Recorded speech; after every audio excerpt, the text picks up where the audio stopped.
그리스로부터 오는 은혜와 평강이 주일 오후 예배로 나오신 여러 성도님들과 항상 함께 하시길 주님의 이름으로 축복드립니다.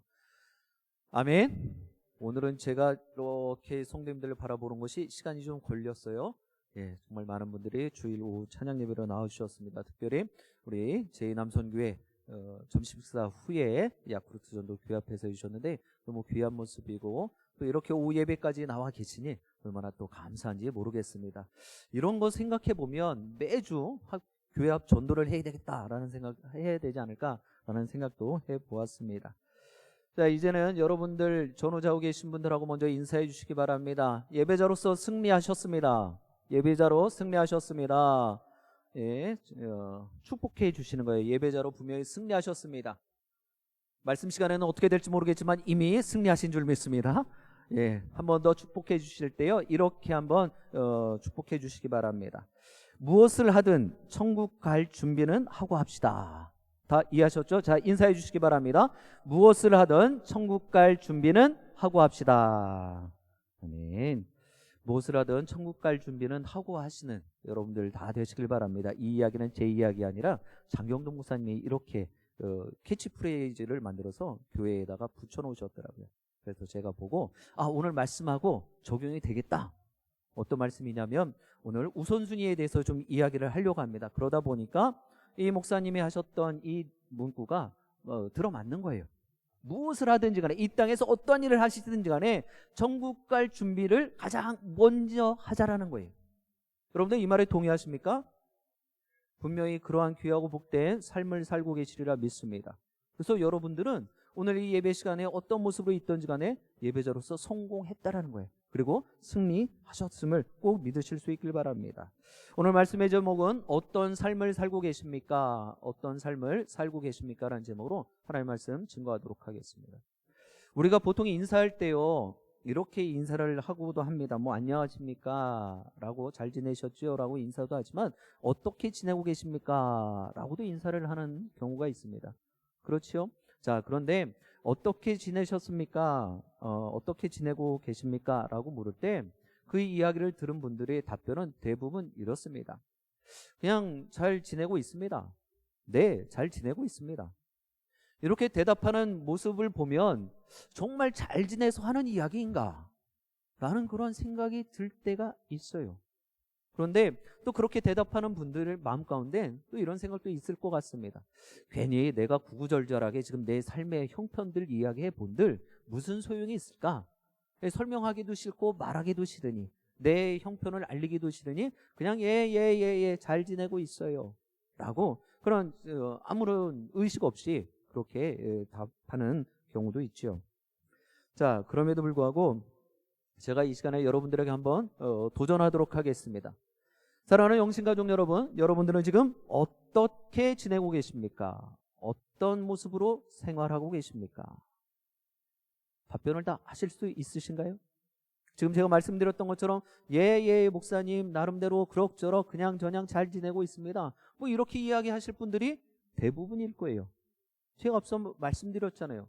보통 내가 구구절절 설명할 필요 없고 또 그런 것들을 꺼려하는 것이 일반적이기 때문입니다.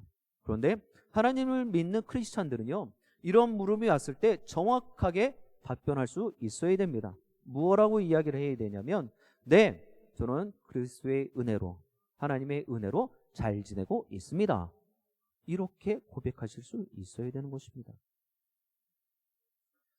그런데 이렇게 이야기를 하려면은요, 내 마음 가운데 이런 믿음의 담대함이 좀 있어야 됩니다. 그렇지 않을까요? 내가 믿음이 없는 사람들은 요즘 어떻게 지내고 계세요? 라고 물었을 때 네, 주님의 은혜 가운데 하나님의 은혜 가운데 잘 지내고 있어요 라고 이야기하려면 내가 나름대로 믿음의 용기가 필요한 것입니다. 믿음의 담대함이 있어야 될 거예요. 자, 그렇다면 이런 모습에 자신 있게 할 만한 거리가 있어야 하나님의 은혜로 잘 지내고 있습니다 라고도 말할 것 아니겠습니까? 하나님께서는 이 땅의 모든 사람들의 각인들에게 여러분 한 분 한 분들에게 목적이 있으신 줄 믿습니다. 목적이 있어 이 땅에 보내주셨어요. 부르심의 이유가 있단 말입니다. 그래서 그 부르심과 그 목적의 이유 다 맞춰지면 그때서야 하나님께서 불러가시는 거예요. 그래서 믿는 사람들은요, 하나님 앞에 부름을 받을 때 기뻐하고 즐거워하고 감사 찬송할 수 있는 것입니다. 왜요? 내 사명을 다했기 때문이죠. 그런데 중요한 것은 그 목적을 아는 것, 이것을 분별하는 것으로 충분하지 않다라는 거예요. 여러분들을 왜 영식교회 공동체로 하나 되게 하셨습니까? 그 목적과 그 이유를 아는 것으로 끝나면 안 된단 말이에요. 그 목적과 비전, 그 뜻을 행하셔야 된다는 것입니다. 실천하셔야 된다는 거예요. 움직이셔야 된다는 것이죠. 오늘 정말 귀한 모습으로 이 남선교회에 교회 앞 전도해 주셨는데 정말 하실 수만 있으면 매주 하셔도 누가 뭐라 그럴 사람 없을 것 같습니다. 감사한 모습이에요. 그럼 그렇게 이 남성교회가 자식을 주시면 여전도에도 가만히 안 있겠죠. 뭐라도 하겠죠. 앞치마 누르고 뭐라도 하시겠죠. 이런 모습이 계속 만들어져야 되는 거예요. 저는 지금 찬양을 하면서 교회가 이런 모습이 있어야 되겠구나. 그렇지, 우리 교회 이런 교회였지 라는 생각이 들었어요. 저만의 생각이 아니리라 저는 믿습니다. 중요한 사실은 우리도 말씀을 들어서 어느 정도 익히 다 알고 있어요. 우리가 무엇 때문에 여기 있는지, 우리가 왜 하나님의 부르심을 받았는지 알고 있단 말입니다. 그러나 그것에 대한 반응, 그것에 대한 행함, 그것에 대한 실천이 부족하다라고 이야기할 수 있는 것입니다. 오늘 주시는 말씀을 통해 하나님께서 원하시고 또 귀하고 복된 성도들의 삶을 살게 되기를 주님의 이름으로 축복드립니다. 오늘 본문은 두 가지로, 두 부분으로 나누어지죠. 지혜로운 삶을 사는 것, 그리고 성령 충만을 주제로 이 말씀은 구성되어져 있습니다. 이 모습, 이 두 가지의 모습을 통해서 우리는 이러한 성도의 삶을 살았다라고, 살고 있다라고 고백할 수 있어야 되는 것입니다. 첫 번째, 우리들에게 가르쳐 주시는 교훈은요, 지혜 없는 자가 되지 말고 지혜로운 자가 되어져야 한다라는 것입니다. 중환병에 걸리게 되어지면은요, 하는 모습들이 있습니다. 정기적인 검사를 하게 되어져요. 그리고 자가 테스트를 하게 되어지죠. 저도 그런 경우였습니다. 지금도 하고 있는데요. 매일 아침마다 소변 스틱을 가지고 검사를 하고 있습니다. 그리고 제가 먹은 하루 삼시세끼 그리고 간식에 대한 그 종목 메뉴를 매일매일 꼬박 매 끼니마다 기록을 하고 있어요. 그리고 매일 아침마다 똑같은 모습으로 몸무게를 답니다. 체중을 잰단 말이에요. 왜 이렇게 할까요? 제가 그 병에 대해서 정확히 진단을 하기 위함이겠죠. 자기 체크를 하는 거예요. 자기 점검을 하는 것입니다. 다시금 또 병원에 진료 가기 전에 제 스스로가 매일 하루마다 점검을 해보는 거예요. 어제는 좀 피곤했는데 오늘은 어떨까? 하고 막연하게 어떨까라는 생각이 아니라 스틱을 검사를 하고 몸무게를 재고 몇 끼니 먹는 식사를 점검한단 말입니다. 사회에서도 이런 모습들은 많이 보여지고 있습니다. 더욱이 신앙생활도 자기 점검의 모습들이 분명히 필요한 것이죠. 신앙생활에서도 이 매일매일 점검이 필요한 것입니다. 그리스도인으로서 합당한 삶을 살아가기 위해 우리는 자신이 어떻게 행동하고 어떠한 삶을 살고 있는지를 되돌아봐야 된다는 거예요. 우리는 어리석은 이들처럼 행하지 말자라고 오늘 본문에서도 이야기를 하고 있는데, 그러한 삶을 살지 않기 위해서는요, 내 삶을, 내 신앙의 상태를 매일매일 점검해 볼 수 있어야 되는 것입니다. 지혜롭게 사는 방법, 어리석음의 모습들을 갖지 않으면 되는 거예요. 그런데 지혜로운 방법 중에 하나를 오늘 말씀에는 시간을 아끼라고 우리들에게 가르치고 있죠. 생각을 해보면 지혜롭게 사는데 갑자기 시간을 아끼래요. 무엇 때문에 그럴까요? 제가 처음에 같이 축복을 해주었던 것처럼 무슨 일을 하든지 간에 하나님 나라 가기 위한 준비부터 하고 합시다. 시간을 아끼라는 것은요, 우선순위를 잘 정해놓고 행하라는 거예요. 우선순위를 정해놓고 삶을 살라고 가르치는 것입니다. 그것이 지혜 있는 사람이라는 거예요. 만약에 우리 가정에서 이제 돈을 준비를 해야 돼요. 그런데 우리 아이 대학 등록금을 마련하고 있어요. 그런데 갑자기 내가 명품 시계, 명품 가방을 갖고 싶은 거예요. 아니야, 이 정도는 좀 저렴하겠죠. 명품 자동차를 바꿔야 되는 거예요. 그럼 여러분들 어떤 우선순위를 두시겠습니까? 당연히 목사님, 애 등록금이 먼저죠. 그래요. 이렇게 올바른 생각을 갖고 계신 것 박수받아 마땅하죠. 그럼 신앙생활과 사회생활에서 여러분들 우선순위를 정한다면 오늘 오후 예배 나오시는 것, 아니면 오늘 날이 정말 좋았잖아요. 태풍이 온다 해도 오늘도 날이 좋더라고요. 그러면 아무리 폭염의 날씨라도 날이 좋으면 뭘 하셔야 돼요? 나들이 가실 수 있는 거잖아요. 그럼 여러분들은 무슨 선택을 하시겠습니까? 당연히 나들이 가는 것보다 하나님을 예배하는 일이 내 삶의 우선순위가 되어줘야 된다는 것입니다. 어떤 분들은 이래요. 목사님, 예배도 다음 주에 드릴 수 있는 거고. 그럼 저는 또 반대로 이야기를 하겠죠. 아니, 성도님, 나들이는 다음 주에 가실 수 있지 않습니까? 나들이 안 간다고 내 삶에 크게 어려움 당치 않는 것 아니지 않습니까? 아, 목사님, 그래도 스트레스 풀어야죠. 여러분들, 우리가 예배 드리면서 스트레스도 풀릴 수 있다는 사실을 꼭 기억하시길 바랍니다. 우리 박수 치면서 찬양했잖아요. 박수를 치면 그 건강, 그 웃음 박사들이 하는 곳 있잖아요. 손에 혈관들이 많아갖고 박수 칠 때마다 수명이 연장되고 기쁨으로 감사함으로 찬양하니까, 아까 저는 여기서 찬양하면서 눈물이 나더라고요. 슬픔의 눈물이에요? 아니에요. 기쁨의 눈물이에요. 아, 교회 공동체가 이런 모습이 있어야 되는구나. 같이 기쁨으로 즐거움으로 찬양할 수 있는 것이 얼마나 기쁨이 되는지 모르겠어요. 빈자리가 보일 때마다 마음이 아픈 거예요. 우선순위를 어디에 두고 계셨을까? 오늘 이 시간에 다시 한번 말씀을 통하여서 지혜로운 사람은요, 시간을 아끼는 사람들인데, 그 시간을 아끼는 사람은요, 우선순위를 정확히 분별하며 정할 수 있는 사람이라는 것입니다. 그것을 꼭 기억하실 수 있길 바라요.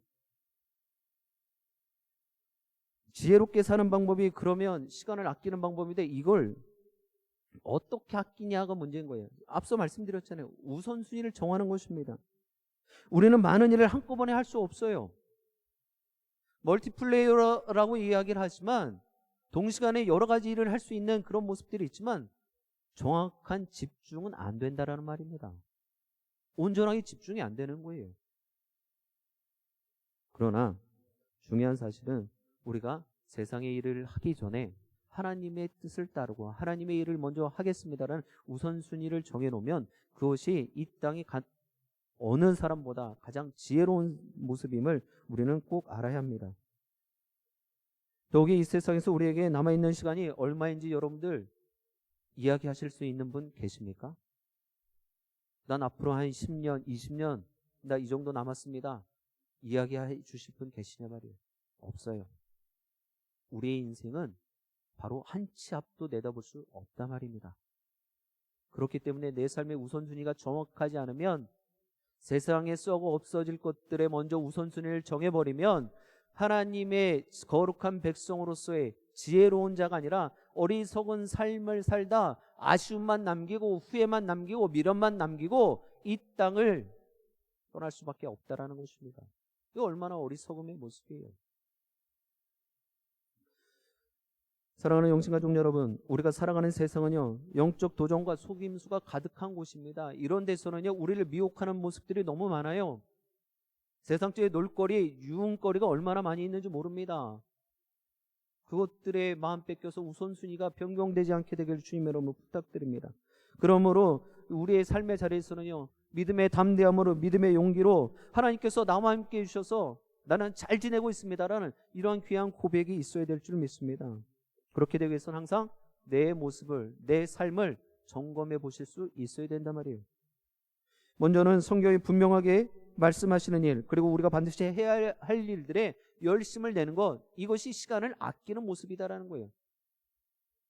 그리고 하지 말아야 할 일들은 당연히 삼가야 되는 것, 이것이 세월을 아끼는 모습임을 꼭 기억하시길 바랍니다. 하나님께서 우선순위를 두시고 올바른 방향과 목적으로 사용하시게 되길 주님의 이름으로 간절히 축복드립니다. 두 번째로 우리가 하나님 앞에 어떤 귀한 성도의 삶을 살기 위해서는요, 성령의 충만함을 얻어야 됩니다. 사도 바울은 성도들에게 술 취하지 말라고 권면하고 있죠. 이 말씀이 전달되어질 때마다 많은 분들 가운데 이렇게 생각하시는 분들이 있어요. 이렇게 이야기를 하죠. 목사님, 술 취하지 말라고 했잖아요. 전 아무리 먹어도 술을 안 취합니다. 예. 그리고 술 취하지 말라고 했지 언제 마시지 말라고 했습니까? 뭐 이렇게들 이야기를 하시는 분들 계시죠. 그런데 고린도전서 6장 19절 말씀 보면은요, 술 취하지 말라, 이는 방탕한 것이니 이것과 상관없이 우리들의 몸에 대해서 이야기를 하고 있습니다. 고린도전서 6장 19절 말씀인데 제가 읽어드리겠습니다. 너희 몸은 너희가 하나님께로부터 받은 바 너희 가운데 계신 성령의 전인 줄을 알지 못하느냐? 너희는 너희 자신의 것이 아니라. 술 취하지 말라고 했지만 우리가 아무리 먹어도 술을 안 취한다 하신다 할지라도 우리가 고린도전서 6장 19절의 말씀에 보면 우리는 여호와의 거룩한 성전이기 때문에 더러운 것들을 몸에 넣으면 안 된다라는 것입니다. 이것이 근본적인 문제인 거예요. 그리고 지금 술 취하지 말라 이야기했지만 이것은요, 대조를 이루고 있는 것입니다. 어디에요? 성령의 충만함을 받으라는 거예요. 성령의 충만함을 받는 것, 그리고 술에 취하지 말라고 이야기하는 것, 우리는 그것을 지켜야 되는 것입니다. 그것이 시간을 아끼는 것이기 때문이에요. 하나님의 부르심에 합당한 삶을 살아가기 위해서 우리는 술을 입에 대는 대신에 찬양의 입술이 되어줘야 될 줄 믿습니다. 사람을 욕되게 하고 사람을 비방하고 폄하하는 입술 대신에 우리는 사람을 살리는 말을 할 수 있어야 돼요. 화해의 말을 할 수 있어야 되는 것입니다. 이것이 단편적으로 지금 말씀에는 술 취하지 말라라고 언급하고는 있지만 모든 세상적인 것들을 통틀어서 이야기하고 있다는 거예요. 여러분들도 천국에 대해서 잘 들어서 아시죠? 천국에서는요, 미워하고 증오하고 그리고 싫은 부정적인 모습들은 단 1도 없다라는 사실입니다. 그 모습을 우리는 이 땅 위에 나타내며 살아야 될 하나님의 거룩한 백성들이에요. 그거는 그거고 내 삶은 내 삶이다, 이렇게 구분되어져서는 안 된단 말입니다. 성령님이 우리의 삶을 다스리시도록 우리를 맡길 수 있어야 되는 거예요. 이것이 술 취하지 않고 성령의 충만함을 덧입는 모습인 것입니다. 우리가 세상에 승리하는 길은요, 세상의 방식과 가치관에 잘 적응하는 것이 아니에요. 세상의 시류에 같이 떠돌아다니고 헤매이는 것이 아니란 말입니다. 거슬러 역행할 수 있어야 되는 것입니다. 왜요? 하나님의 말씀이기 때문이에요. 솔직히 여러분들 여기서 술 못하실 분들이 어디 있어요? 그리고 악한 짓 못하실 분들이 어디 있어요? 안 하는 거예요. 못하는 것과 안 하는 것은 정말 큰 차이가 있는 것입니다. 할 수 있는데도 안 하는 것, 얼마나 멋있는 모습이에요. 얼마나 용기 있는 모습입니까? 하나님은 그런 사람들을 지혜로운 자라고 여겨주시고 그를 더욱더 복되게 하실 줄 믿습니다. 그러면서 우리는 한 가지 더 받아야죠. 성령의 충만함을 입어야 되는 것입니다. 우리는 우리의 삶의 주인이신 성령 하나님을 고백할 수 있어야 됩니다. 내 삶의 모든 것입니다. 내 삶의 주인이십니다. 내 삶의 인도자이시고 주관자이십니다. 이것이 바로 성령 하나님이십니다. 고백해야 되는 것입니다. 그리고 자신의 삶을 이끄시도록 삶의 모든 주도권을 성령님께 내어드릴 수 있어야 되는 것입니다. 그럴 때 성령 하나님이 우리의 삶을 풍성하게 채우실 줄 믿습니다. 여러분들, 우리 찬양 가운데도 세상 등지고 살겠다고 고백하셨잖아요. 세상 것으로 뭔가를 채우려 하지 마시길 바랍니다. 이미 여러분들은 하나님의 거룩한 백성이에요. 그러면 하나님의 은혜로 성령의 충만함으로도 족한 줄 믿습니다. 더 채워 누이실 게 없어요. 여러분들의 빈 마음, 빈 삶의 자리마다 하나님의 은혜로 충만하게 채우시게 될 주님의 이름으로 축복드립니다. 성령의 충만함을 덧입으셔서 여러분들 그 모습들을 하나님의 기쁨, 하나님의 영광이 되도록 하실 수 있길 바랍니다. 그런데 성령의 충만함은요, 무슨 특별한 능력이나 뭐 방언을 받아야지 받는 것 아닌가? 난 그런 것에 아직 부족한데, 난 그런 것이 없는데, 뭐 이런 생각하고 계시는 분들도 계실 것 같아요. 무슨 환상을 봐야지 이런 성령의 깊은 이런 것들 생각하시죠. 절대 그렇지 않다라는 거예요. 성령의 충만함은요, 매 순간 하나님께서 내 삶을 주관하고 계시다. 하나님께서 내 삶을 개입하고 계시다. 이끌고 계시다. 이것을 믿음으로 고백하면 되는 거예요. 무슨 병 고치는 은사나 받아야지 성령의 충만함을 받았다. 뭐 이런 생각을 해서는 안 된다는 것입니다. 성령의 충만함은요, 성령에 민감하게 반응하는 것입니다. 세상 풍조에 떠밀려 다니지 않는 거예요. 세상의 시류에 나도 그냥 덩달아서 어용부용 되는 대로 살아가지 않는 것입니다. 내 믿음의 닻을 주님께 착 내려놓고 그저 하나님만 바라보며 하나님과 동행하는 그러한 성도의 삶을 살아가는 것이 바로 성령 충만함의 모습임을 믿으시길 바랍니다. 성령님의 인도하심에 또 따라 살아가시는 여러분과 제가 되어지길 주님의 이름으로 축복드립니다. 그리고 우리가 하나님의 거룩한 백성으로서 지혜로운 삶을 살려면요, 성령의 이끌림을 받아야 되는 것입니다. 바울은요, 성령의 충만함을 받으며 살아가는 모습에 대해서 계속해서 19절부터 설명을 하고 있죠. 성령으로 충만할 때 성도들은요, 시와 찬미와 신령한 노래로 서로 화답하고 하나님을 노래하고 찬송하는 삶을 살게 되어진다 라고 말씀 기록합니다. 더 나아가 모든 일에 예수 그리스도의 이름을 하나님께 감사하고 서로가 그리스도를 경외하는 마음으로 상호 복종하는 삶을 산다. 이것이 성령 충만한 삶의 사람이고 그 사람이 곧 지혜로운 사람이다. 우리들에게 교훈하고 계십니다. 하나님을 많이 알고 있다고 해서 여러분들 그것으로 끝나면 안 되는 것입니다. 성경 말씀 많이 들었다고 좋은 말씀 내가 많이 알고 있어. 성경 몇 절 몇 절에 뭐 있어. 이거 몰라도 상관없는 거예요. 그것 안다라고 해서 저 사람이 정말 대단한 사람이고 성령 충만한 사람이고 지혜로운 사람이다. 아니에요. 정말 지혜로운 사람이고 성령 충만한 사람은요, 단 한마디의 말씀을 알고 있어도 그 말씀대로 살려고 발버둥치고 그 말씀이 내 삶에 이루어질 것을 믿음으로 고백하며 살아가는 사람임을 여러분들 꼭 기억하시길 바랍니다.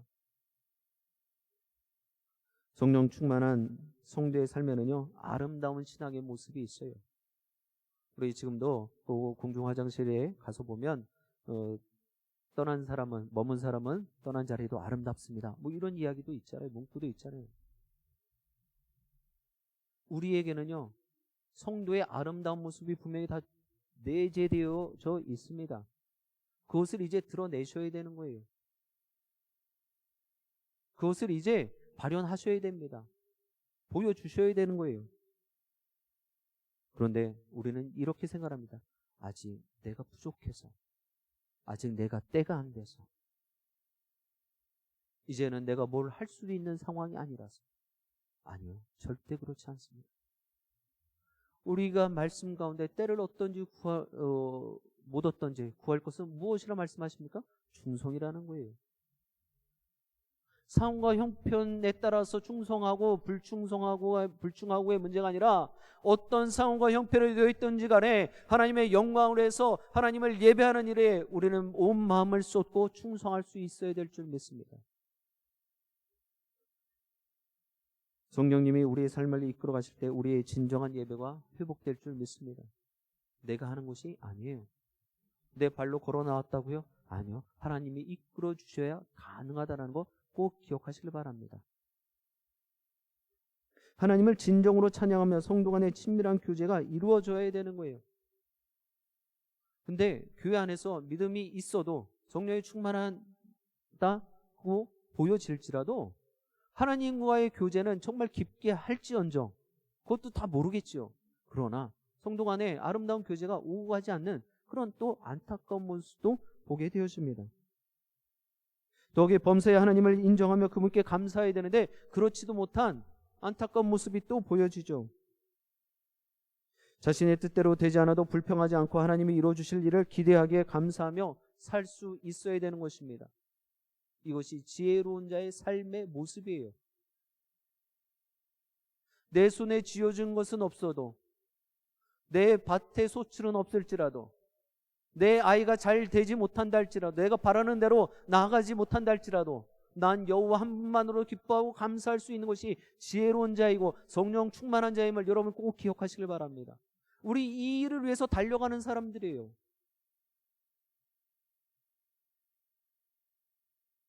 우리에게 찬양과 감사, 서로에 대한 사랑과 배려가 넘쳐나도록 예수 그리스도의 이름을 의지해야 되는 것입니다. 내 힘으로는 안 돼요, 여러분들. 하나님 의지해야 되는 것입니다. 하나님 붙잡으셔야 되는 것입니다. 그것이 지혜로운 자의 삶의 모습이에요. 이제 다시 한번 여러분들의 생각을 새롭게 하실 수 있길 바랍니다. 우리 안에 계신 성령 하나님께서 이끄시는 대로 순종하는 삶을 살겠습니다. 이 고백이 있게 되기를 주님의 이름으로 축복드립니다. 사랑하는 영신가족 여러분, 성령의 충만함은요, 관계에서 확인될 수 있어요. 저 사람이 성령 충만하느냐 안 하냐 여러 가지 모습으로 알아볼 수 있습니다. 근데 가장 확실하게 볼 수 있는 것, 우리 눈에 탁 확연하게 드러나는 것, 바로 관계에서의 모습입니다. 성령 충만한 사람은요, 온전한 예배를 통해 하나님과의 깊은 관계를 유지해요. 그래서 매 시간마다 사모함으로 나와요. 기대함으로 나온단 말이에요. 간절함이 있어요. 나올 때마다 어떤 말씀이 나에게 들려질까? 이런 말씀이 생겨나더라는 거예요. 마음 가운데. 그리고 그리스도 안에서 하나님 백성인 성도들과 믿음의 동역자들과 긴밀한 교제를 나누게 되어져요. 제가 지금 두 가지를 말씀드렸습니다. 성령 충만한 사람, 지혜로운 사람은 두 가지의 관계에서 확인된다고요. 여러분들은 지금 두 가지 다 해당되어지시죠? 저 대묻지 않았어요. 되어지시죠? 라고 제가 그냥 마침표를 찍었습니다. 다 이미 그러고 계신 줄 믿습니다. 그리고 조금 부족하지만 하나님 오늘 말씀을 듣고 제가 행하겠습니다. 실천하겠습니다. 하나님과 더 깊은 교제하겠습니다. 하나님 앞에 더 간절함으로 감사함으로 예배 자리로 나아오겠습니다. 그리고 더불어서 믿음의 동역자들과 우리 영신 공동체 안에서 정말 화목함을 이루겠습니다. 주님이 그러하셨듯이 내가 평화의 사도가 되겠습니다. 이런 귀한 모습이 있게 되길 주님의 이름으로 축복드립니다. 이것이 모든 그리스도인들이 궁극적으로 추구해야 할 귀한 모습입니다. 여러분들 만나면 좋은 친구 누구세요? 네, 텔레비전 아니죠? 세상 친구들 아니에요? 우리 믿음의 동역자들이에요. 오늘 다시 한번 저는 마음 가운데 감동이 되셨어요. 아, 이렇게 만나야 되는데, 이런 즐거움과 기쁨의 만남이 있어야 되는데, 그동안에 코로나19로 인해서 많이 어렵고 힘들었지만 우리 다시 모이기에 힘써서 정말 성도 간의 아름다운 교제, 그 안에서 좀 북적북적거리고 또 왔다 갔다도 하겠지만 그래도 얼굴 보고 있으니 얼마나 기쁨이 되고 감사가 되는지, 오늘 그런 귀한 모습 가지고 정말 어떤 삶을 살아야 되는지 내 삶을 매일매일 점검해 보시고 지혜자가 되기 위해서 시간을 아끼는데 내 삶에 하나님이 가장 최우선적으로 우선순위가 되어지고 또 성령의 충만함을 받기 위해 늘 겸손함의 모습 가지시고, 그래서 그 모습에 행함이 있는 성령의 이끌림 받는, 그러니까 내 고집, 내 생각이 들어가면은요 이끌림을 받지 못하는 거예요. 하나님께서는 선한 길로 이끌고 싶어 하시는데 여러분들의 내가 이거 해보니 이건 아닌 것 같아 라는 생각이 조금이라도 가미가 되어지고 또 들어가게 되어지면 그때부터는요 불순종의 모습이 만들어지는 것입니다. 불순종의 모습, 하나님과 상관없는 삶, 여러분들 크게 생각하지 않기를 바랍니다. 오늘 말씀이 들려졌다면 내가 그 말씀대로 살아보겠습니다. 한 주간만이라도, 아니 오늘 집에 가서 잠자리에 들 때까지만이라도 내가 그런 삶을 살아보겠습니다라는 귀한 고백과 다짐, 결단이 필요하다라는 거예요. 그리고 오늘 못했지만 내일 또 아침에 새벽 제단을 통하여서 내가 그 말씀대로 하루를 살아보겠습니다. 이렇게 매일매일 점검하실 수 있어야 될 줄 믿습니다. 그래서 마지막 때, 아니 누가 물어보아도 여러분들 어떻게 지내고 계십니까? 어떤 삶을 살고 계십니까? 라고 물었을 때 저는 주님 안에서 늘 기쁨과 감사함으로 살고 있습니다. 영신교회 공동체가 내 삶의 가장 큰 기쁨이고 감사함입니다. 이런 고백이 여러분들 모두의 입술을 통하여 우리 영신공동체 정말 더 많은 주의 종들이, 주의 영혼들이 모여서 하나님을 영원롭게 예배하고 또 하나님의 귀한 사명들 감당하게 되어지길 주님의 이름으로 간절히 축원드립니다. 기도하시겠습니다.